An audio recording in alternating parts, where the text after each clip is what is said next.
Welcome to Cheese in Depth. I'm Michael Landis, and today we are talking with David Gremmels. That's right, Mr. Blue, Rogue Creamery. And we are so lucky today because we get to sample, talk about, and enjoy the 2020 Rogue River Blue.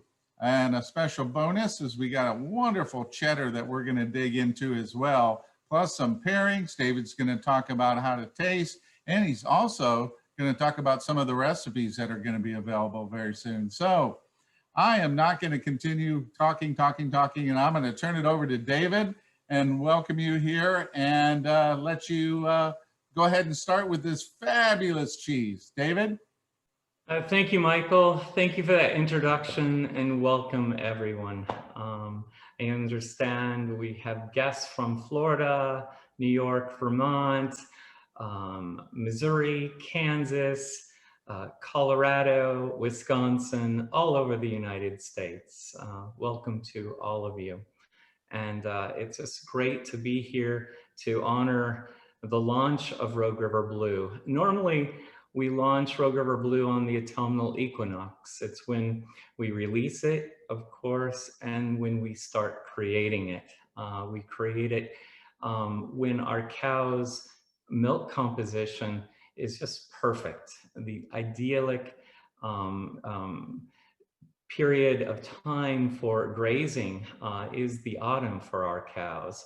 And the autumn marks that special time of year when both night and day are equal, but it's also an inspiration for instinct and also share our gratitude for the harvest that is being brought in, and we get to share at our tables, and certainly we get to celebrate Rogue River Blue and its release after a nearly 1 year aging period, but also the start of the 2021 creation of Rogue River Blue. So with that, Michael, I want to welcome you all and take you to the Rogue Creamery and provide a sense of place and a bit of background on Rogue River Blue through this film that was created by the Oregon Dairy Nutrition Council.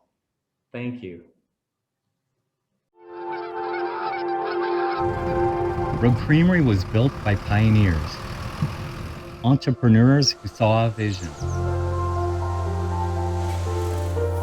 We're dedicated to sustainability, service, and the art and tradition of creating the world's finest handmade cheese.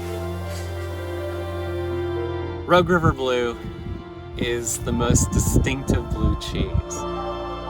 The milk is produced right here at the Rogue Creamery Dairy. Its flavor really captures the essence of the Rogue River Valley. From pear notes to milk chocolate and vanilla and Oregon truffles and roasted hazelnuts, and then savory notes of almost like cured bacon. It's a cheese like no other. It's distinctive, it's glorious, it's the Rogue Valley in a wheel of cheese. I have a huge gratitude for the Oregon Dairy Nutrition Council for putting together that video so we could take you to the Rogue River Valley and give you that sense of place. And certainly, as I shared before, the Rogue River Blue provides the flavor. It encapsulates the iconic flavors of the Rogue Valley with its flavor of pears and also its warm weather grapes. So I preferred the Syrah grape leaf, and we'll go in a little bit more detail there to wrap and protect the rind of this cheese. So I think what we should do is first start by taking a little taste of the Rogue River Blue. It's right here in front of me. I had to actually protect this precious wedge from my 3 German short hair pointers that were scouting the countertops around me. So they're outside on the farm right now, but it was a close call, let me tell you. Michael shared a similar story about his dogs as well. So to taste the Rogue River Blue, what I like to do is to get a real understanding of it. And by doing that, what I do is I like to take my cheese knife and just wipe it across the surface so I can really understand the full flavor of this cheese. And then I think that most of you might have some crackers or bread in front of you. I created a rosemary bread, and that it's really rustic. The recipe will be available to you in about a couple days. I think they'll send it out to you shortly. And then I just like to use the bread or the cracker just to provide a method of getting it to my mouth here. So notice I didn't taste the bread with it. I just really want to understand the flavors that I get and also the texture. I get a lot of complementary flavor there with a sweetness, with a blue, and also with the salt. But you'll also notice the texture. It's really creamy. Get some really lovely melt in the body of this cheese. But you're also getting some crystals, and we'll talk about those crystals too, one of my favorite subjects. So, and the other point is to taste the leaf with this cheese as well. And we'll go into a little discussion about the partnership that we have with Cowhorn Vineyard, a biodynamic organic vineyard that produces these leaves. They produce some fabulous wines. The leaf production is just ancillary, so we partner with them and pick the leaves on the northern and eastern side of their vines, which actually allows light to come into the fruit and ripen it. So it's a benefit in that we're helping them by stripping the vines of leaves, but also we get to wrap our wheels to protect the glorious rind that's developed in our caves with the Syrah grape leaves. So there's a piece with a little bit of leaf. It just changes the whole perspective. I get a little bit of a savory note in that. And of course, getting that enhanced flavor of blueness and also that sweet buttery cream note too. So there's some lovely notes to be enjoyed in the cheese. So Michael has quite a flight of beverages, which I am impressed by time and time again. So, and has really set out a number of pairings that go with the Rogue River Blue. Again, we've been waiting all year for this release, and I'm very excited to share this with you. But I think Michael is going to be pairing with some Basil Hayden bourbon that's aged 10 years.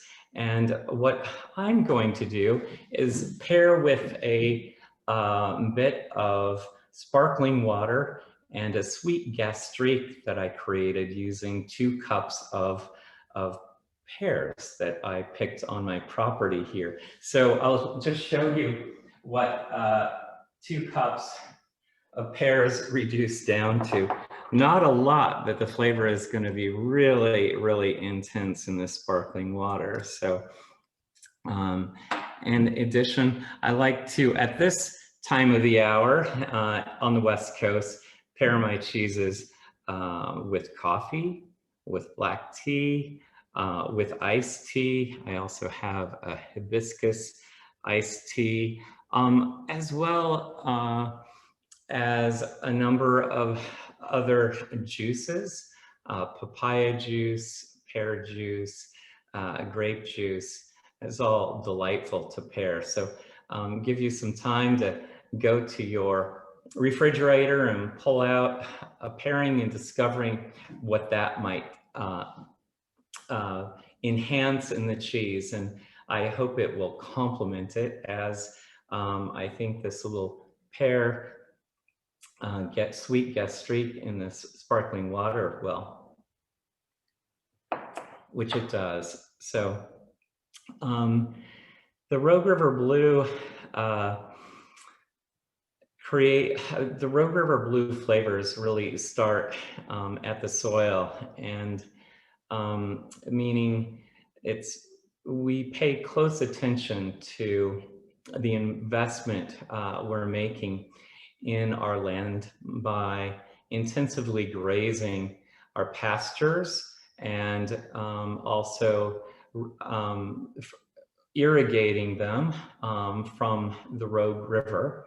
And so the flavor there is just really a reflection of our place. So Terroir is based on soil, climate, and personality. And it's really just a really lovely landscape, as Michael has shown in that slide, that our cows are grazing on pastures like that in the autumn. The other point about Terroir is climate. And you can see we're in October and our pastures are still incredibly lush and vibrant and providing the optimum milk composition, equal parts in butter fats and also in protein. So, and that really reflects in high yields and a really focused flavor. And so we're going to now take you to the other special place that I mentioned is Cowhorn Vineyard. Cowhorn Vineyard is the place that we harvest our grape leaves. We have a slide here, and we may even have a video that will show leaf harvest. But as you can see, it's just a lovely flat terrain surrounded by the Siskiyou Mountains.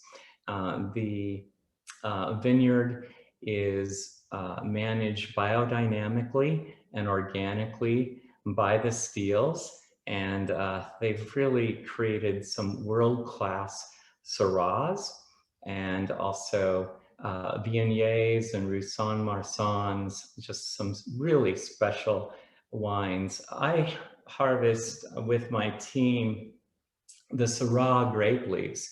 The Syrah grape leaves are really a balanced flavor to this bold cheese. As you can tell, you get so much blue, and you get a lot of just other notes that are sweet and savory, and that leaf just complements, balances the flavors, but most importantly, protects the rind. So part of the flavor of Rogue River Blue is the rind, and you can see that beautiful rind, which has some beige and pinkish notes to it, and sometimes it gets a little bit of a red hue in the paste, which is just really yummy and delicious. It's almost savory at the rind, like notes of seared steak fat or cured bacon. A number of people will discuss. You can actually, let's just really focus on that flavor note of this cheese. So that's the rind, and you'll notice that really almost meaty note that comes out in the flavor. And that is created by a combination of bacteria and that is naturally occurring. So Brevibacterium, it's just a signature of this region. And so it's really a signature of this cheese as well. So To preserve the leaves, that's the other aspect of the flavor, we use a pear liqueur. The pear spirits are created for us by an organic distillery in Ashland, Oregon. And then we work with a local orchardist, and we will purchase the organic pears and make a puree. And then we add a simple syrup that we create with organic cane syrup to create the liqueur to preserve these leaves. The leaves are picked nearly a year prior to us wrapping the Rogue River Blue. So the leaves for the 2021 release are already in our caves. We have picked them in late June and early July. So, and let's just taste the leaf separately. Again, they're painstakingly picked and then washed and then preserved in the pear liqueur. But so tender, so sweet, subtle hints of pear notes as well as the grape notes as well. And then what I like to do is go right to the center of the cheese. And this is called the paste of the cheese, but you can actually go right to the center and let's taste that.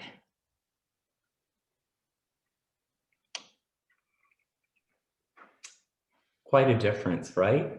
You get that really fruity note. You get a lot of peppery notes as well.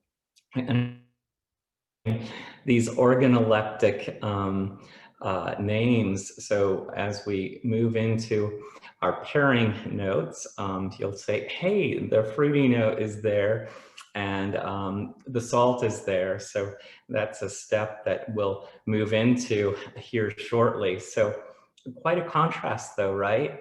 Between the rind, where we got those savory, meaty, seared steak, fat notes, to that really spicy, almost like a peppercorn note at the center of the cheese.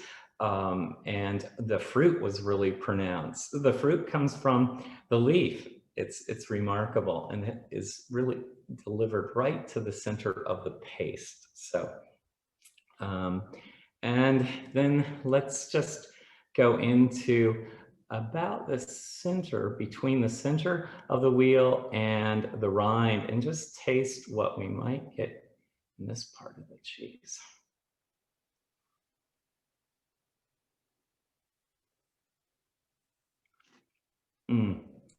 I just get sweetness and umami-licious, a lot of umami, right? And it's so delicious.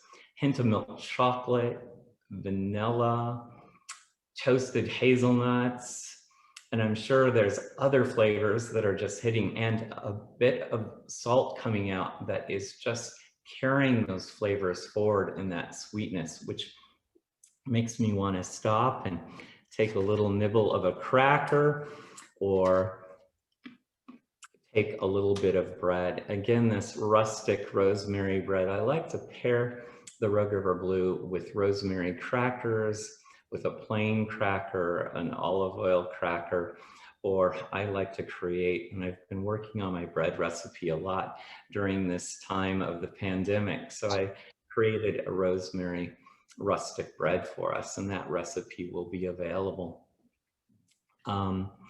So the organoleptic booklet that you all have. David? Yes. How about we show the video of the picking of the leaves? Oh, I would love that. Yeah, let's do that. Thank you for reminding me, Michael. You're welcome. Here we go.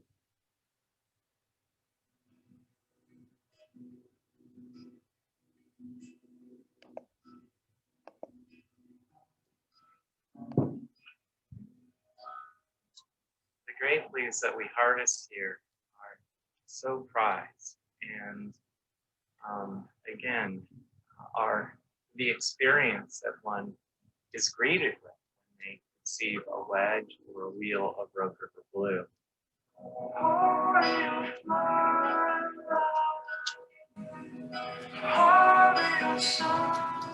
Leaf pick is the most amazing time of year for me. And to be out here amongst my team and community members volunteering to assist us in picking these beautiful leaves for Rogue River Blue. It's just such a powerful experience to wake up in the early morning, to be here before sunrise. It's Bill and Barbara Steele's dedication to this land, the soil, these vines, and creating these beautiful, lush, robust leaves that's like no other in the world, and helping us create the most distinctive blue cheese in the world.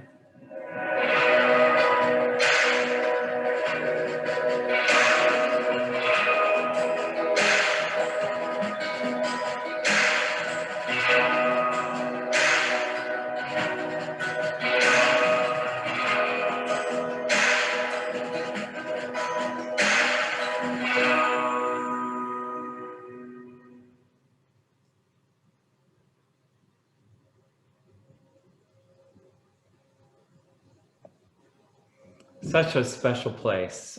If you ever are in the Rogue River Valley, there is another appellation just adjacent to us. It's the Applegate appellation, and that's where Cowhorn Vineyard is. It's just a short drive through a saddle in our valley that connects the Rogue Valley to the Applegate, and that's where Cowhorn Vineyard is.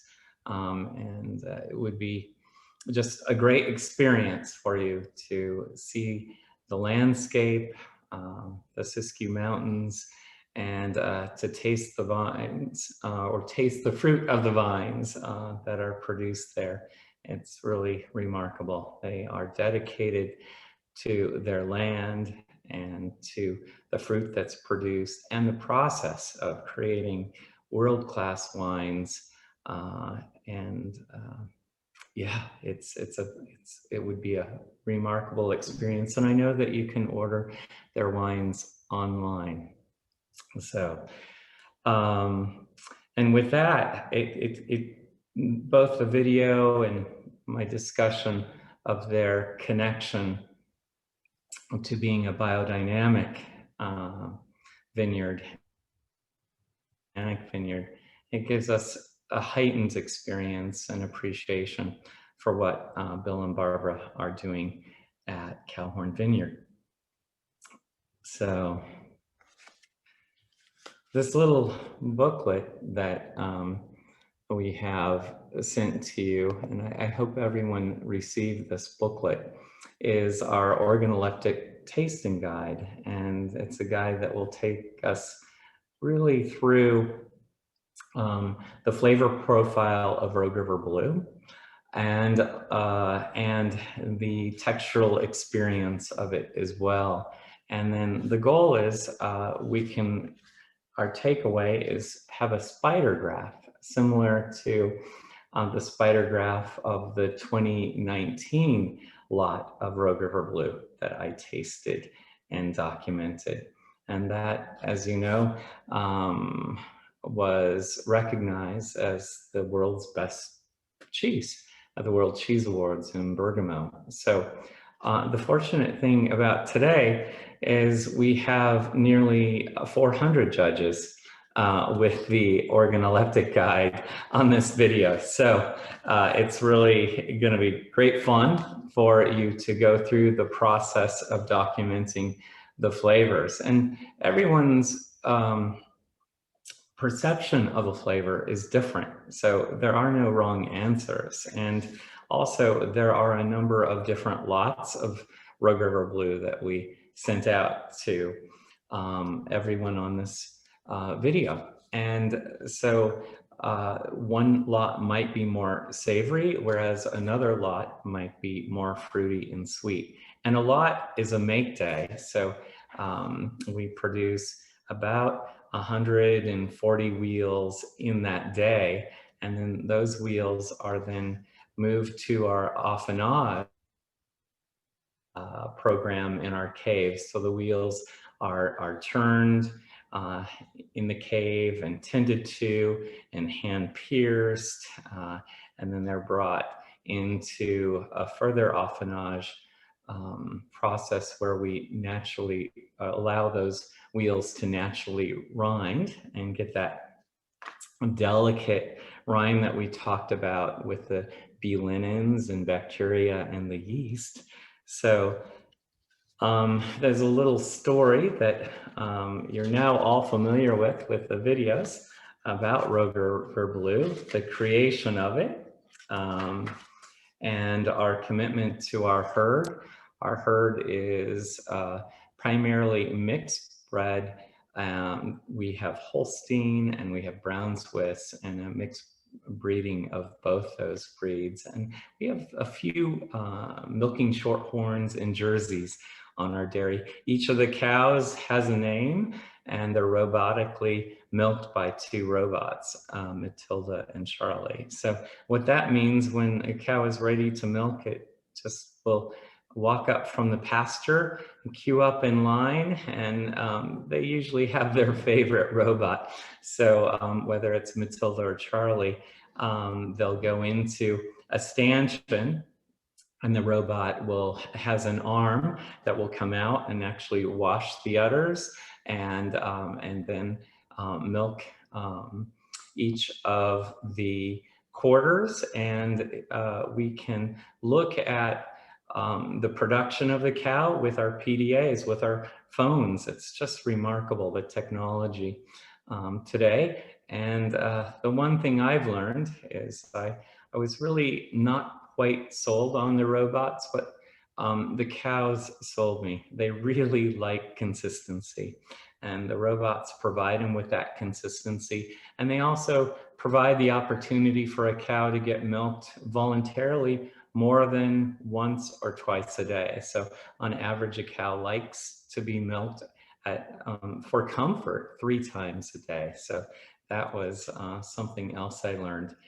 So all of our cows are milked voluntarily when they want to, and they're also all grazers, and the dairy is certified organic, as is the herd, and also certified humane by Validus. So as we move through this booklet, you'll see that I did a bit of tasting just following the equinox on the 25th of September, and also just prior on the 21st of September. And so what was really a surprise to me, these were 2 different lots of cheese, is the formation of my spider graph. So what I like to do is right where I'm sampling the cheese,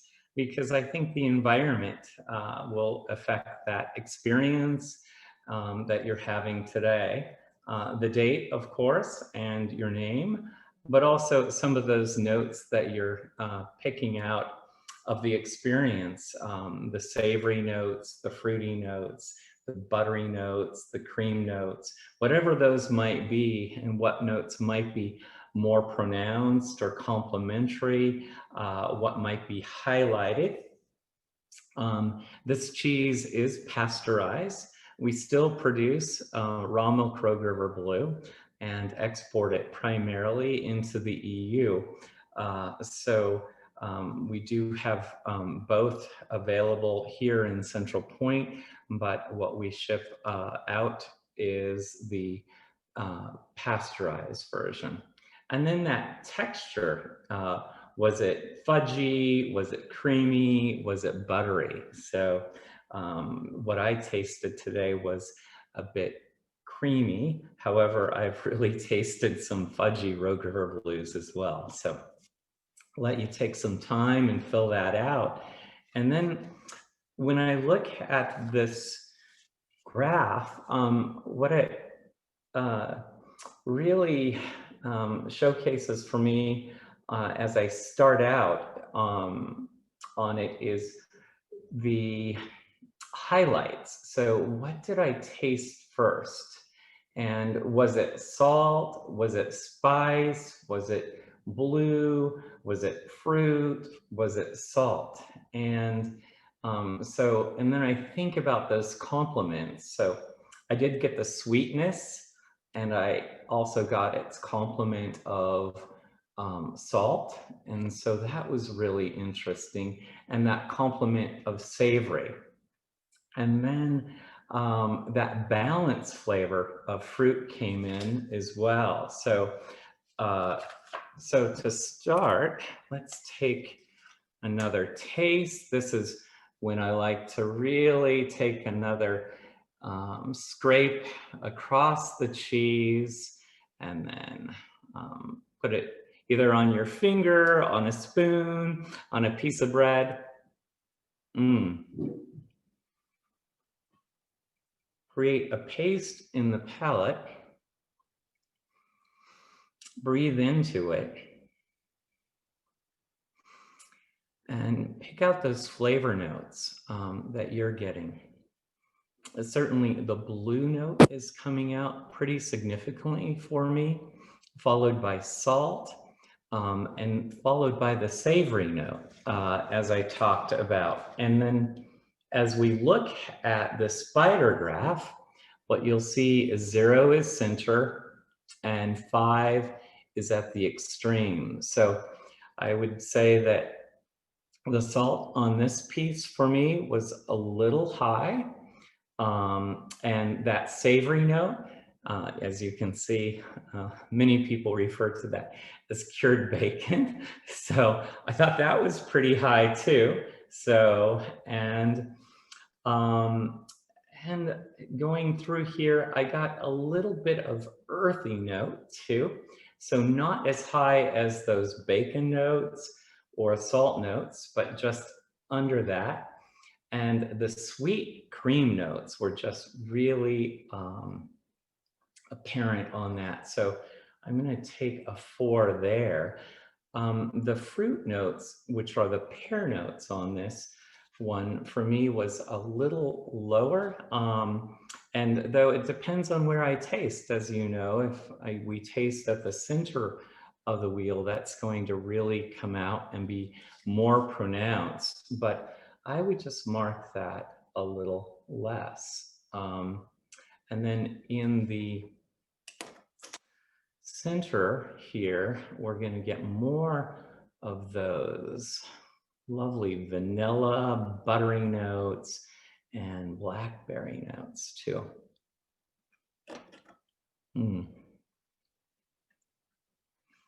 It's really like ripe Himalayan blackberry, brown butter, and just heightened vanilla and milk chocolate there. So, so maybe give that about a 3.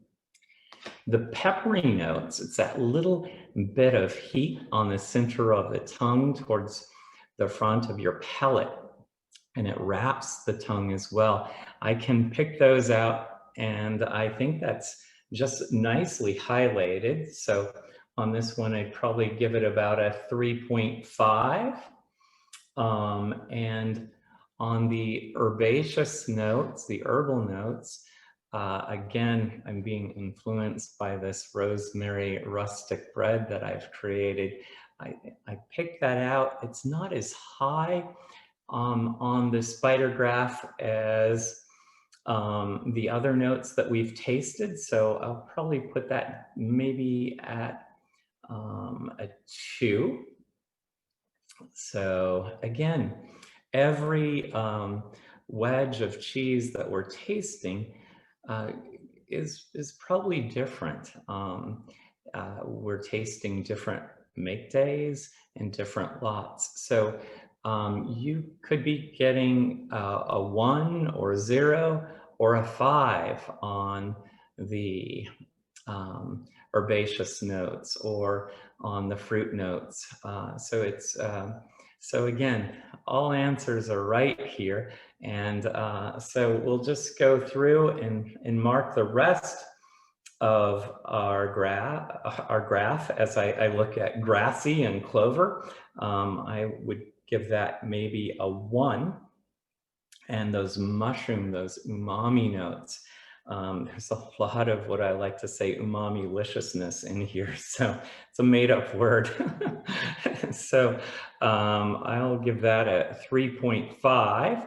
The blueness is pretty high, and not as high as the salt on this particular wedge, but it's high. So I'll move that to a 3.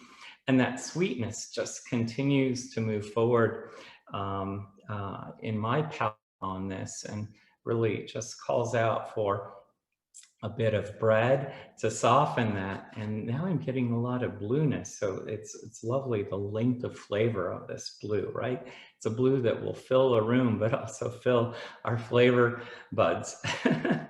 So that sweetness is pretty strong. So I'm going to go with a 4.5 on that.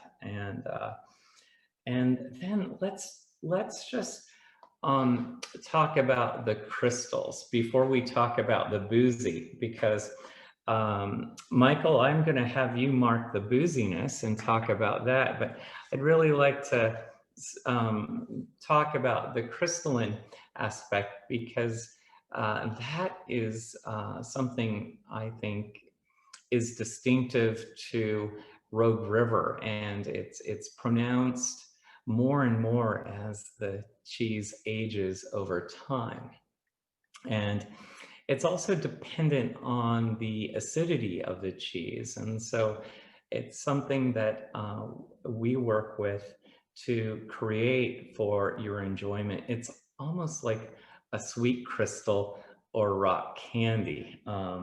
And there's a number of crystals that a cheese can have on a cheddar, like the Mount Mazama.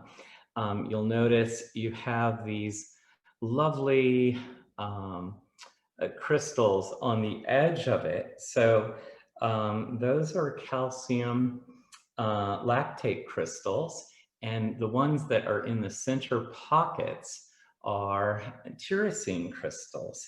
So again, it's when the lactic acid reacts with the calcium in this cheese that those crystals are formed, creating, again, a textural experience in an aged cheddar or in a Gouda or a Parmesan Reggiano, right? You've seen those crystals in a wedge of Parmesan Reggiano. Or maybe in a Swiss cheese, in the eye of a Swiss cheese. So those would be the tyrosine crystals that build up there. But in the blue cheese, what we get is bruchite crystals. And so the bruchites are a form of calcium phosphate, and it's found in bloomy rind cheeses like Bries or Camemberts, or even wash rind cheeses, maybe on an aged Red Hawk or Harbison as well. And we're just, I think, just so excited to share the crystal experience with you, because it is an added experience in a cheese like Rogue River Blue that is so distinctive and like none other. Again, the crystals have no flavor, but I think they connect as having a sweetness and certainly provide that textural experience. So I definitely got the crystals on the wedge that I'm tasting from, and I hope that you all did too. So I would probably put that as a 4 on my tasting graph. And then Michael, how about the booziness? You're tasting the Basil Hayden, and you have such a strong experience in libations, from beer to wine and to spirits. So what do you feel the booziness of this 2020 release of Rogue River Blue is like? Well, you know, for you and I, we had an opportunity to sit down with Adam Harris, with Basil Hayden, the ambassador, and we paired these up with the 10-year Basil Haydens. And so I was really on that track of just really enjoying how well they work together. But when we talk about this current version, I think it's there's just a little bit in there that, to me, it's not a predominance. So I would probably give it maybe a 2.5, somewhere right in there, you know, Right. right in the middle, because you can taste it, but it's not overly, you know, in your face. So I really like that.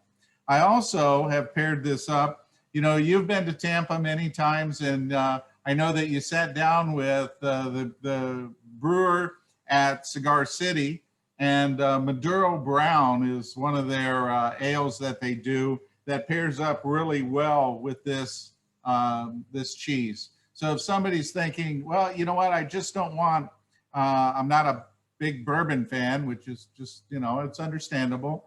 Well, you know, with the Basil Hayden, we're talking about an 80 proof, so it's so easy to be able to drink without the high alcohol content. And then the maltiness of the Maduro Brown really brings out more of the buttery flavors. And those of you that are on wine, originally I was thinking about a Cabernet Sauvignon, but I ran into the Bonterra Merlot the other day, and it's really got a lot of fruitiness to it that really blends really well. It's also organic, biodynamic, and I thought, you know, how nice is that to have, you know, yours organic, biodynamic with the wine that's biodynamic. So I thought it was really a nice little pairing, you know, with there for that flavor. And then, you know, what you sent us with the pear paste and also the honey, they are fabulous. They're just really, no matter how much you add or how little, a lot of times when you're trying to pair, you know, you want to make sure that you get a right amount of addition to it. You want just a little bit or a little more. With this, the cheese has just got so much rich flavor that it's fabulous, no matter how much you want to slather on it. If you want to really have a big pairing with a lot of the pear or the honey, works great. This is beautiful. Good. Yeah. Thank you for walking us through that pairing. And, you know, it's something that I think is remarkable. The Effie's Oatcakes don't last long in my house. So I don't have it to pair, but it's really one of my favorite pairings with the Rogue River Blue. So if you take for those who ordered the extra pairing accoutrements, the Girl Meets Dirt heirloom pears with the pink peppercorns, as well as the Jacobsen's Blackberry. I had a celebrity just land on my face. Did you see that? So I do live on a farm, and yes, there are a lot of flies. So if you have those lovely preserves as well as the honey, it's just mind-blowing. I would just stack a little bit of the Girl Meets Dirt preserves on the Rogue River Blue with the Effies, and then try it with the Rogue River Blue and the Blackberry Honey. Blackberry Honey is so special. It's so rare. There's such a short window of time to harvest it, right? So as a beekeeper, I know the work that goes into it. And we have basically 3 seasons here in the Rogue Valley. We have our vetch season, and then we have our blackberry season and our star thistle season. So it means those honey supers have to be removed from the colony and then harvested to capture the essence of that flavor. And blackberry honey is so sweet and such a lovely complement, a balanced flavor note with this cheese. And I again recommend trying those pairings separately with the Rogue River Blue and the Effie's cake, and then combining them, just stacking them. Just so, so delicious. I appreciate you pulling out the Bonterra. It's a great wine, and a wine dedicated to organic and biodynamic practices. Thank you, Michael, for doing that. Yeah, and it's readily available throughout the US. So that's a really nice choice. Yeah, it is a nice wine. I had a bottle the other night, and I thought it was fabulous. And then I started putting the two together. And that's a lot of times when you're looking at pairing. I get asked all the time, what do you pair with it? Well, try something you like. I mean, that's half the battle. It doesn't have to be something that exotic. Sometimes it's just the simple things go really well, like a Merlot goes really, really well with it. I wanted to mention about the Effie's biscuits is that they do a wonderful variety of these, from pecan to rye, corn, and cocoa. But oat, when you think about oatmeal and the oat stouts and the oat in there, it is such a wonderful, I guess, neutral sweetness that it has. And these are homemade. These are original recipes that our mom used to make. And we had a conversation about this, and I said, well, where do you source your, stuff? Do you go exotic? And they're like, no, this is stuff that, we've been using for 100 years, 150 years. It's just the natural 100% there, no funny stuff. So I really have a lot of admiration. And I think that when you look at the quality of the pairings, what you can do with this, and that you really kind of get a sense of just not throwing something together, but pairing them consciously as well. Nice. So to follow that, it's really fun to connect the dots on your spider chart, right? And so I recommend connecting those dots. And what I found by this lot of cheese is somewhat different from what I tasted just prior to the equinox. So you can see that the salt is a little higher on this.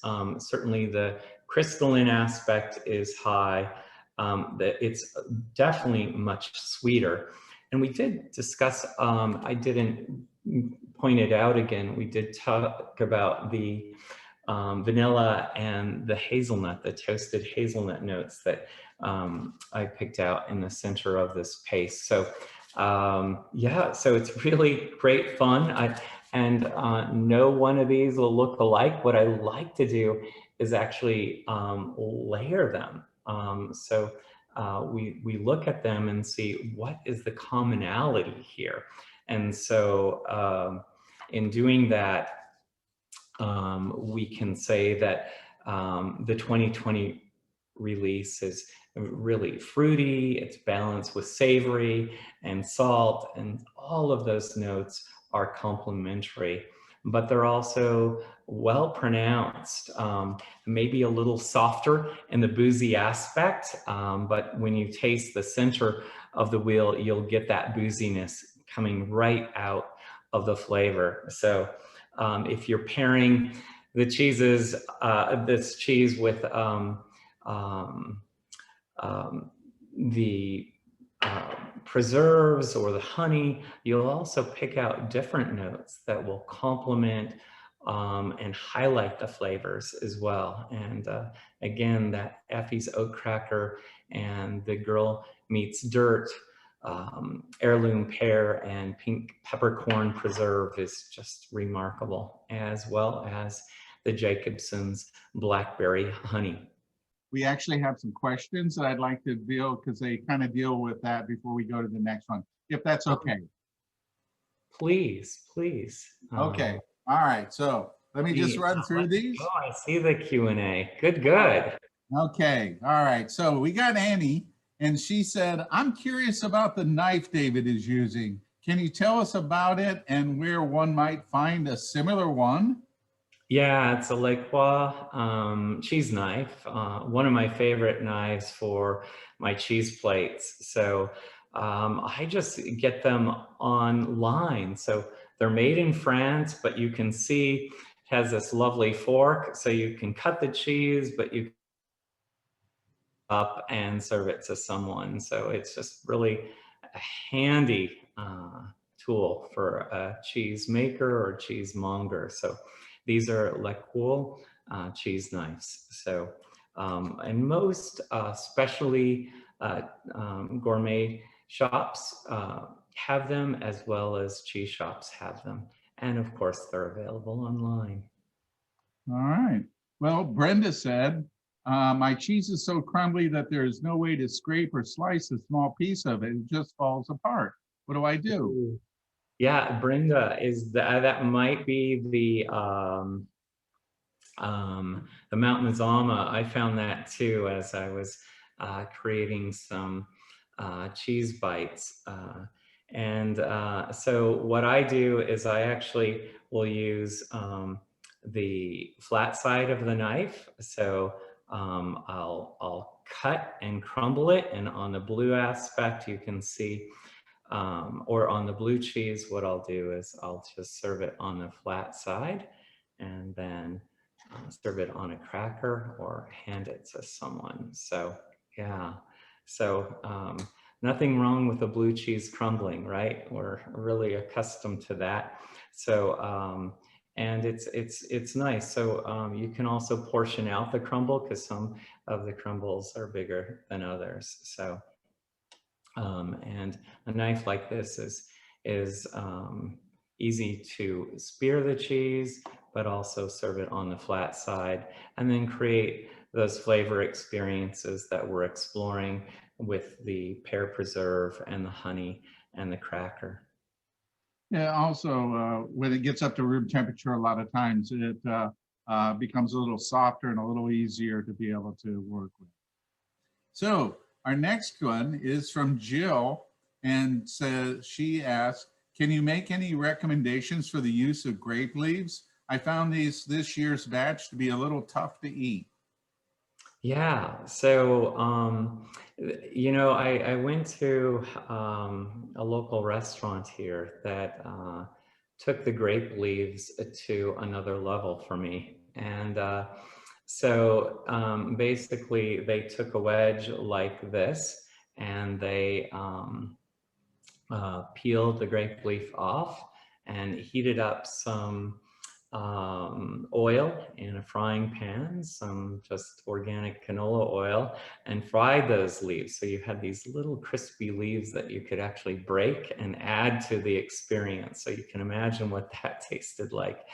It really brought out a lot of umami notes and earthy notes, much more than it is on the wedge itself. So I was very surprised by that. So, and impressed that the chef thought about that idea. So it's like maybe fried kale, and you could also do that in your oven as well. So. All right, John asked, once opened, how long will the Rogue River Blue last? Yeah, John. So we like to just eat it as it's presented. And like to consume it within about 2 weeks, so 14 days. So you get that just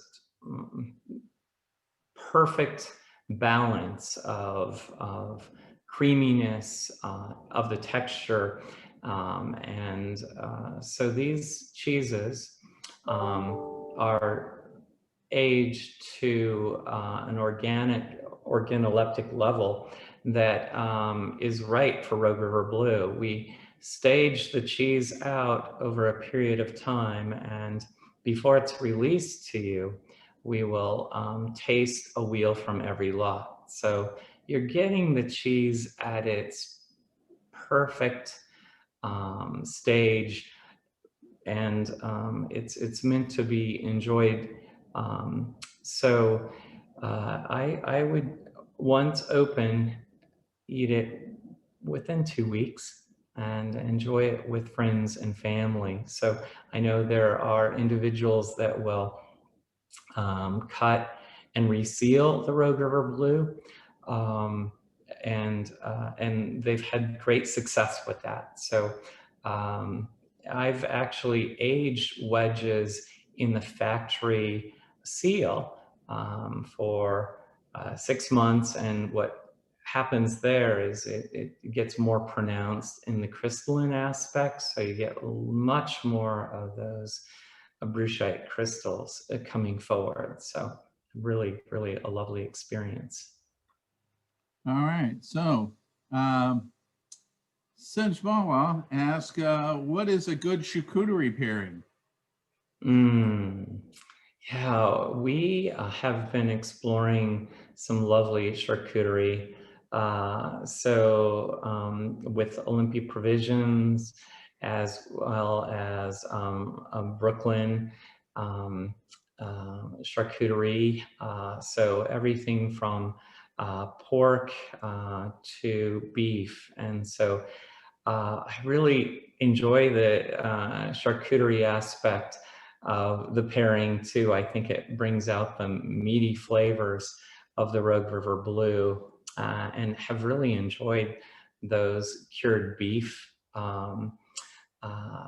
charcuterie pairings, whether it's the Gary West silver palette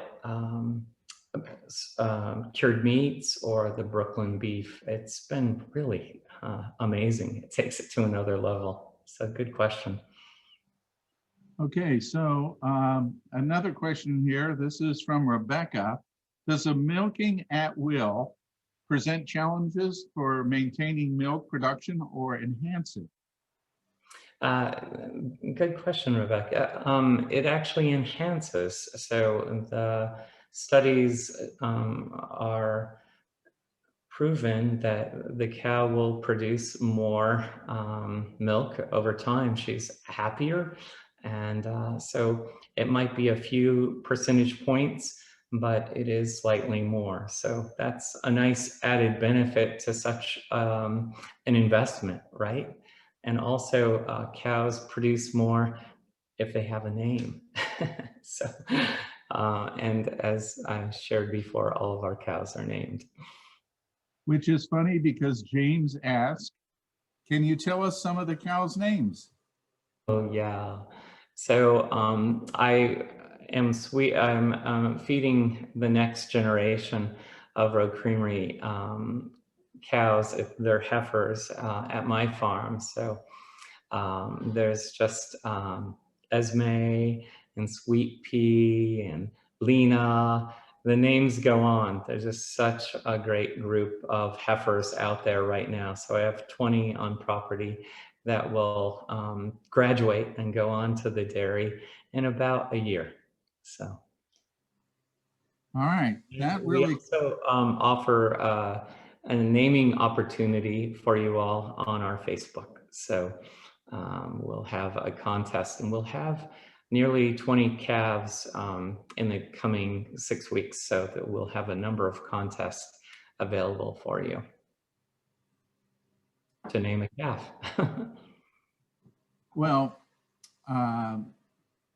one of the things that we should be able to let them know that if anyone has, let's say after this, they have a question, they can reach out to the creamery and ask questions there, be able to get any additional information, because there are a couple of questions that are a bit more detailed that we wouldn't have time today of being able to discuss some of the chemical and the direction there of process. So I'd be happy to follow up with answers with you, Michael, so you can forward them. And then also we'll have a few recipes available. My favorite is the savory Rogue River creme brulee. Really easy to make, but yeah, I thought I would finish this tasting. So I recommend recreating this when Michael gets the recipe to you in a few days. Absolutely. Yeah. Maybe we'll, get together and do a quick little cooking session together. That would be lovely. I'd enjoy that. And I can't thank you all enough for your support of our. I'm sorry, I hate to keep jumping in, but let's go ahead and to do the cheddar tasting real quick. Yeah. Thank you, Michael. So we have the Mount Mazama cheddar, and the Mount Mazama cheddar is named after Mount Mazama, that was the mountain on top of the Crater Lake before it blew. So translated means goat, and in this cheddar is a 20% goat milk and 80% cow milk. And what I love about it is its texture and its vanilla notes that shortly follow. And I talked a bit about Crystalline, and it definitely has those tyrosine crystals that I spoke about earlier. But let's go ahead and taste that. Yeah. You just get that light hint of goat milk that comes through, and a lovely silkiness to the texture. And you'll get those crystals. And I get a lot of real sweet clover notes in this cheese, and a little hint of citrus notes as well that really are enhanced through this tasting. The salt is in balance, and it's just a really delicious cheese. And it surprises me that age 4 years, this cheese is so sweet. And it goes back to the earlier question. It is crumbly. And it just is a great standalone snacking cheese on a countertop for a small gathering, or just a really lovely snack at the end of the day. I find that I am snacking on this cheese pretty regularly.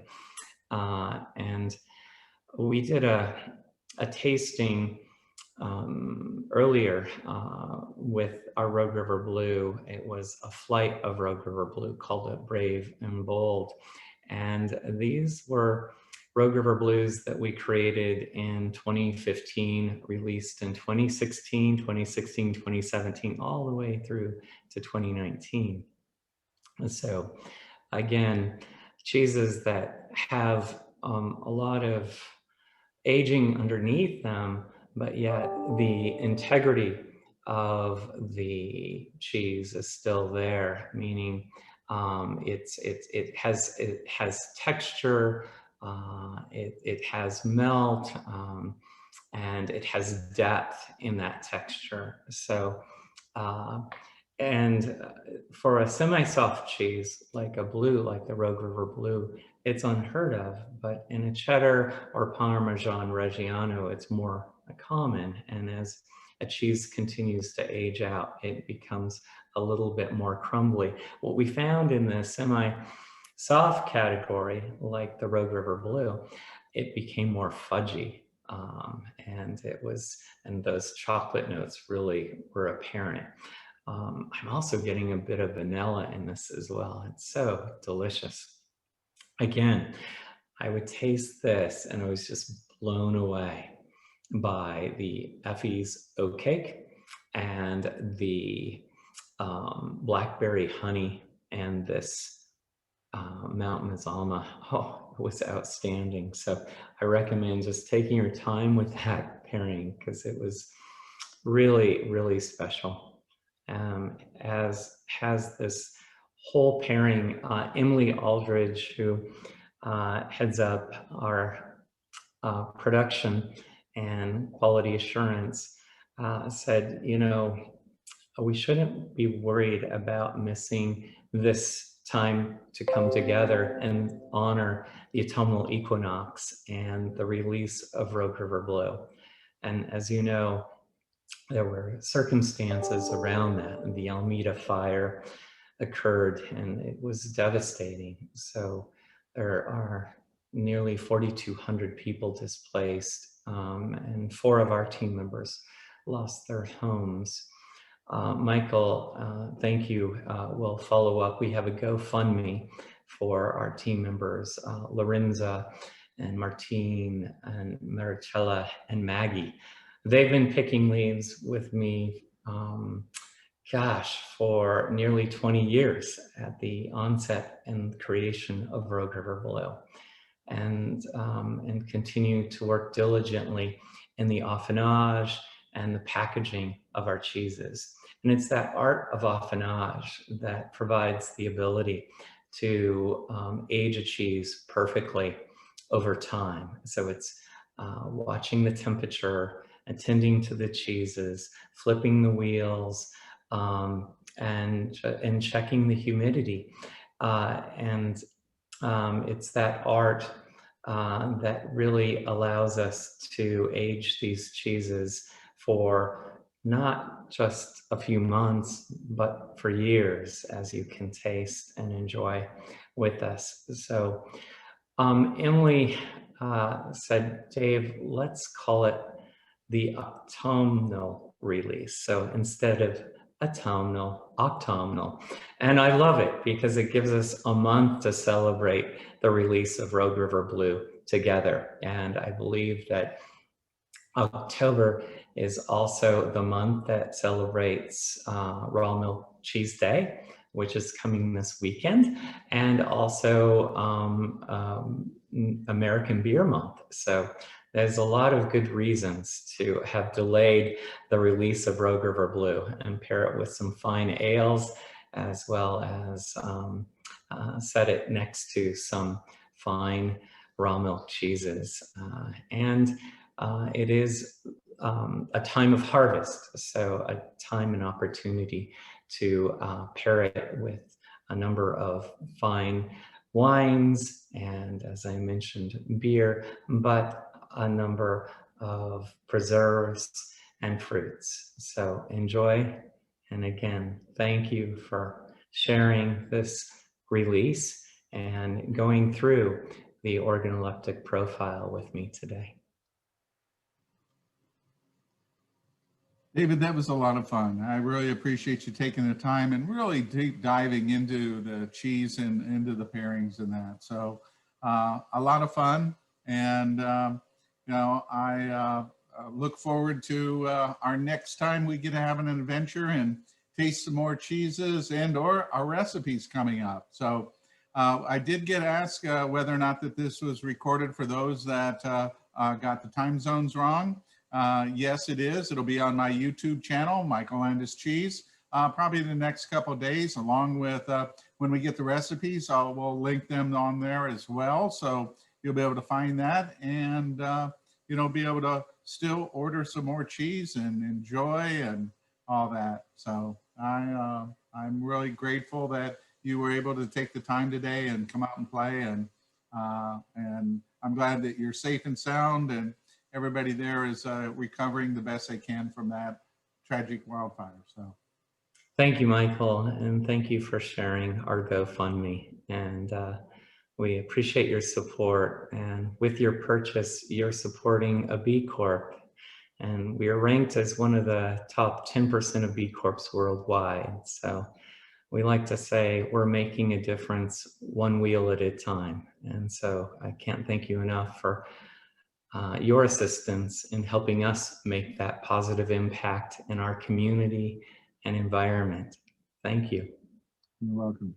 All right, David, take care, and we'll talk soon. And again, thank you so much for coming by. All right, thank you. Bye-bye, everyone. Bye-bye.